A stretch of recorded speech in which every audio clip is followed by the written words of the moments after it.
So now I'm going to show you briefly what the application does.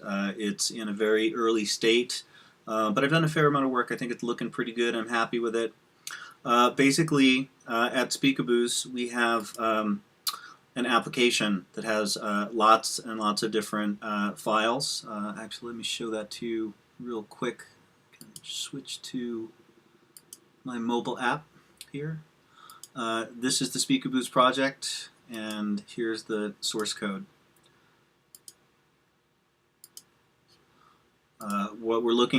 What I'm going to be looking at in the CodeAnalyzer at the moment is our controller classes. These are the sort of top-level classes that we use to run the app. And we've got a bunch of view classes that help me display things on the screen.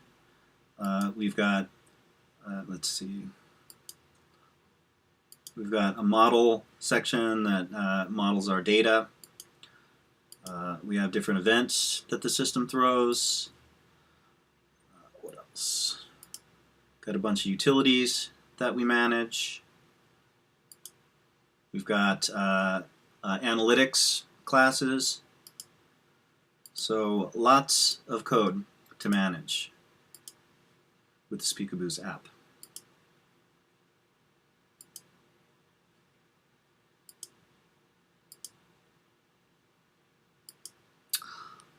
Inside my bin debug folder, this is the output folder that you set in your project. I have a data folder at the moment. What I'm doing is I'm reading in this files.txt file, and it points to all of the different classes inside my controller folder.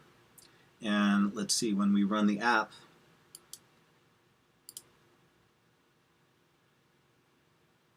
you'll see that it creates UML class diagrams for all of these 5 classes that I am looking at right now. So if you're not familiar with UML, basically each one of these windows here is representing a class.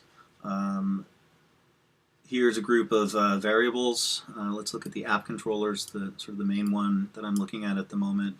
Or actually, let me scrap that. Let's look at the startup controller. This is what I'm really working on right now.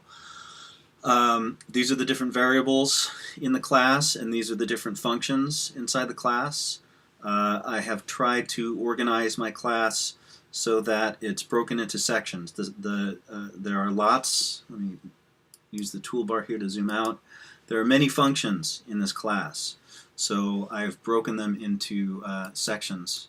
There's an animation section, there's a preloading section, and more. So basically what I'm doing is I'm reading in this class, I'm doing some regular expression testing to pull out the variables, to pull out the functions, and to identify whether they're public, which you'll see is denoted by a plus, a public variable or function. Privates are minuses, and in some cases we have protected functions, which means that other applications that inherit from this class can call that function. But that's sort of getting deep into the coding. Basically, I've spent a lot of time getting to this stage to where I'm able to create the UML class diagrams, throw them up on the screen, and I've only just started to be able to navigate, zooming in and zooming out. These tools currently don't work. I cannot pan around my document. That's one of the next things I'd like to add. And you know, there should be a difference between whether you're in selecting mode to be able to select classes and select functions, and just sort of generally panning around the app. So that's what it looks like right now.